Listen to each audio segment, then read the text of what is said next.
La biomasse désigne l'ensemble des matières vivantes, naturelles, cultivées, élevées, ainsi que leurs résidus. La biomasse est indispensable à l'homme. Pendant des millénaires, l'homme a utilisé la biomasse comme source d'énergie.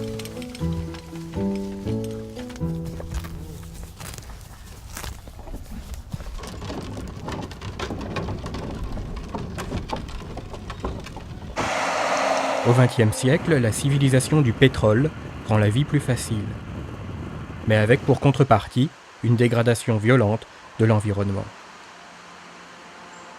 Aujourd'hui, la solution serait-elle le retour aux énergies fondamentales, le soleil et la biomasse?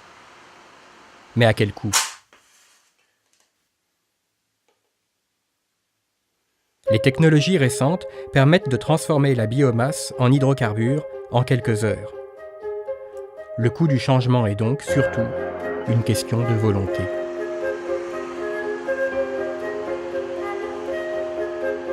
À quel point la biomasse peut-elle remplacer les énergies fossiles? Quels bénéfices pour l'environnement? Pour la société? Pour le changement climatique?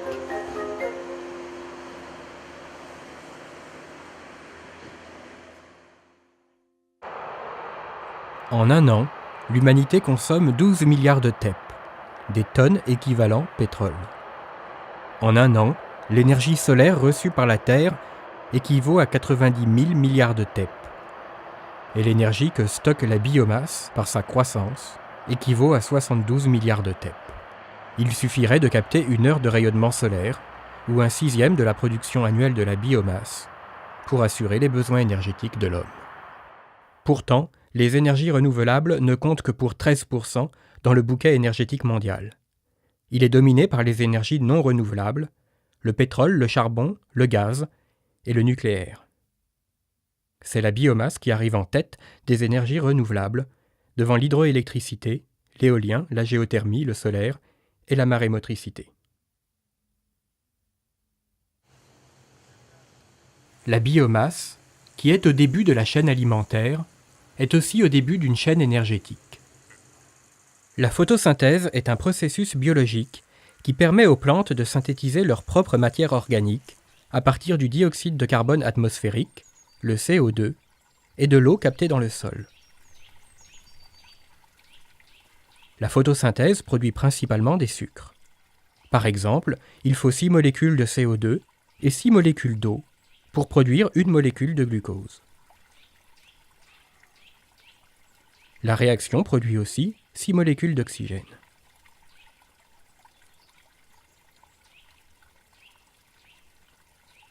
Le CO2, en partie responsable de l'effet de serre, se retrouve donc séquestré sous forme solide dans la matière organique. Le potentiel énergétique contenu dans la matière organique est supérieur à celui des produits de départ, le CO2 et l'eau. La plante capte le surplus énergétique nécessaire dans l'énergie lumineuse. Cette énergie est stockée sous forme d'énergie de liaison entre les atomes. Le retour de la biomasse à ses constituants de départ libère cette énergie. C'est cette énergie que nous récupérons lorsque nous mangeons la plante ou lorsque nous la brûlons. Mais comme tous les êtres vivants, la plante respire. Le bilan de la respiration est l'inverse de celui de la photosynthèse. La plante consomme des sucres et de l'oxygène et produit du dioxyde de carbone et de l'eau. En journée, la photosynthèse compense la perte de matière organique due à la respiration. Pour qu'il y ait croissance, il faut que la quantité de matière organique fabriquée par la photosynthèse excède celle dégradée par la respiration. La nuit, seule la respiration a lieu.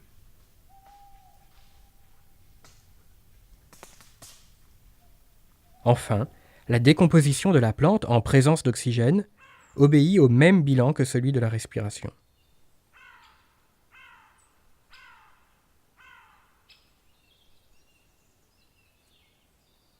Au cours de sa vie, le jeune arbre commence par stocker du carbone. En vieillissant, sa respiration rattrape sa synthèse de matière organique. L'arbre meurt.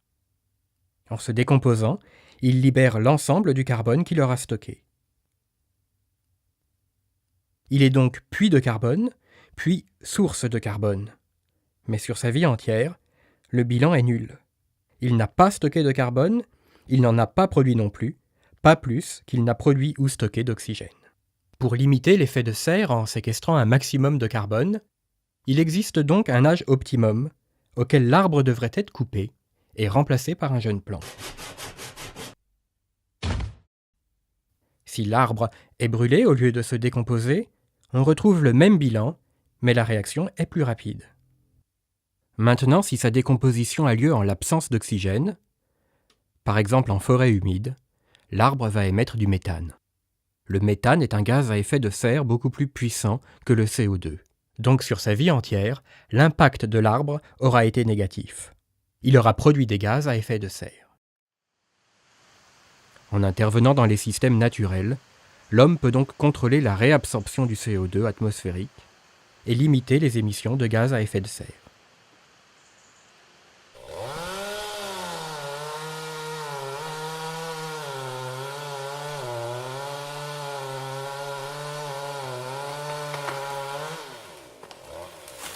Dans la gestion forestière, on a un âge optimal de récolte, mais c'est lié aussi à une valorisation qu'on veut en faire.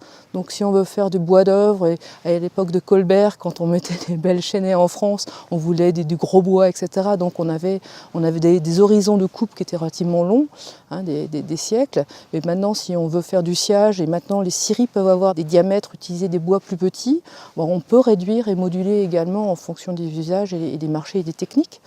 On peut moduler également l'âge de coupe. Donc il faut voir que la forêt, c'est quelque chose de dynamique et donc on peut également l'adapter.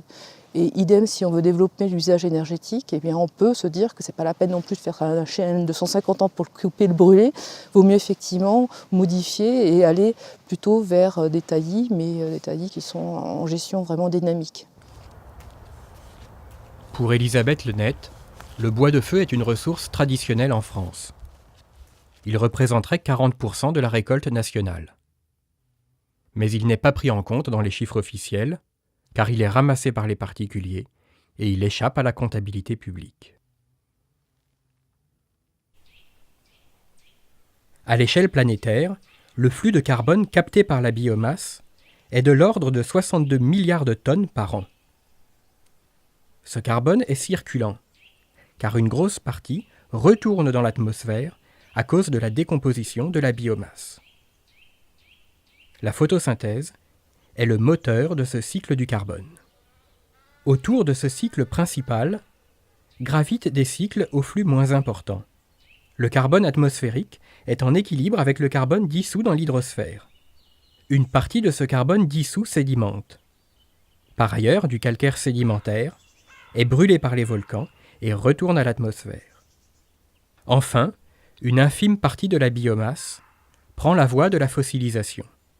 C'est le cycle du kérogène.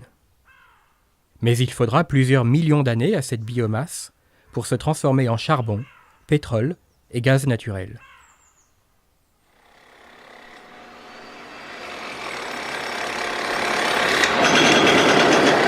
À partir de l'ère industrielle, vers les années 1850, l'homme a commencé à puiser dans les ressources fossiles. Il a provoqué un rejet supplémentaire de CO2 dans l'atmosphère par la combustion de ces ressources. Le déboisement et l'utilisation du calcaire pour fabriquer par exemple le ciment génèrent aussi des rejets de CO2 dans l'atmosphère.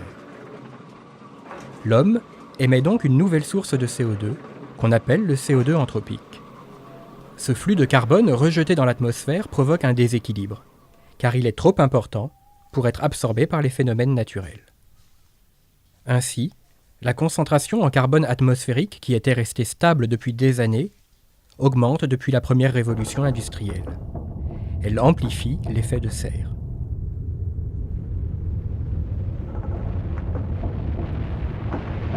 La plante, en captant le CO2 et en le relarguant, crée un flux de carbone. L'ensemble de la biomasse forme un stock de carbone. Le stock et le flux sont liés. Sur Terre, le stock de carbone se répartit entre 4 réservoirs. L'atmosphère, 750 milliards de tonnes de carbone, essentiellement sous forme de dioxyde de carbone. La biosphère, c'est le carbone organique de la biomasse, dont un quart est vivant et 3/4 mort ou en décomposition. L'hydrosphère, l'eau, contient du carbone dissous. La lithosphère, les roches du sous-sol, contient l'essentiel du carbone, sous forme minérale. Il y a les roches d'origine organique, le charbon, le pétrole et le gaz, formés par fossilisation de la biomasse. On parle d'énergie fossile. Il y a aussi les roches calcaires, formées par sédimentation des coquillages et par précipitation du carbone dissous dans l'hydrosphère. Le stock de carbone que nous pouvons encore rejeter dans l'atmosphère est énorme.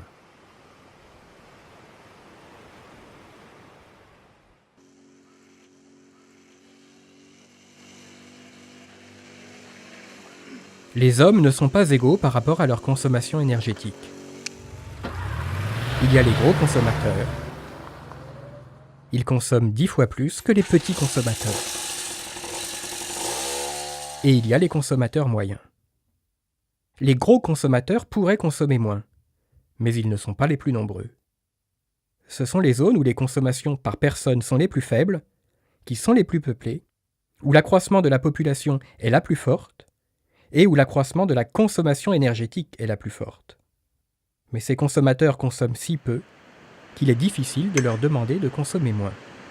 Donc, même avec un équilibrage de la consommation autour de 2,5 TEP par personne et par an, il va falloir produire plus d'énergie, d'autant que la population mondiale continue d'augmenter.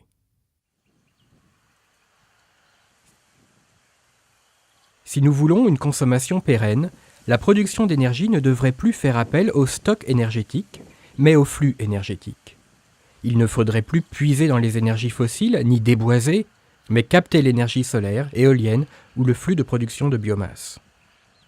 Nous devons consommer les énergies qui ont la possibilité de se renouveler au rythme auquel nous les consommons, les énergies renouvelables. L'utilisation de la biomasse consiste à dévier une partie du carbone circulant vers l'activité humaine. Une fois consommé, ce carbone rejoint le cycle qu'il aurait eu sans la présence de l'homme. C'est-à-dire qu'il n'émet pas de rejet supplémentaire dans l'atmosphère. Bien au contraire, ce qui est pris dans la biomasse économise l'énergie fossile et économise d'autant les rejets dans l'atmosphère. Mais la production de la biomasse, sa transformation et son acheminement a un coût énergétique. Il faut donc calculer l'économie de gaz à effet de serre sur l'ensemble du cycle. Les circuits courts, déjà bien implantés dans l'alimentaire, auraient aussi une place à jouer dans la production énergétique. C'est l'expérience que mène Villeneuve-sur-Lot depuis 2005.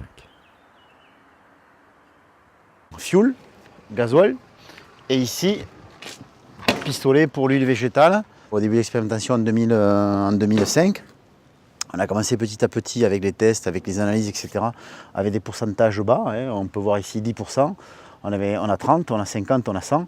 Mais là, on ne se sert plus que du 30 pour les common rail et du 100 pour les véhicules qui sont équipés du système bicarburation.